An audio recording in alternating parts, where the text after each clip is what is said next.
ஒரு காட்டில் ஒரு சிங்கம் நன்றாக தூங்கிக் கொண்டிருந்தது. அப்போது அங்கு இருந்த ஒரு சுண்டெலி விளையாட்டாக சிங்கத்தின் மேல் ஏறி ஓடியது. சிங்கம் விழித்துக்கொண்டு கோபத்துடன் அந்த சுண்டெலியை பிடித்தது. "உன்னை இப்போது ஒரே அடியில் கொன்று விடுவேன்" என்று கர்ஜித்தது. சுண்டெலி, "அரசே, என்னை மன்னித்து விடுங்கள், என்னை விட்டு விடுங்கள். என்றாவது ஒரு நாள் நான் உங்களுக்கு நிச்சயம் உதவி செய்வேன்" என்று கெஞ்சியது. சிங்கத்திற்கு சிரிப்பு வந்தது. "இவ்வளவு சிறிய நீயா எனக்கு உதவப் போகிறாய்? சரி போ" என்று அதை விட்டுவிட்டது. சில நாட்கள் கழித்து வேடன் விரித்த வலையில் சிங்கம் சிக்கிக் கொண்டது.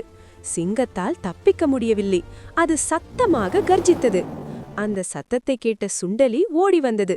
தன் கூர்மையான பற்களால் வலையை கடித்து துண்டித்தது. சிங்கம் வலையிலிருந்து தப்பியது. நீதி: யாரையும் உருவத்தை வைத்து எடை போடக்கூடாது.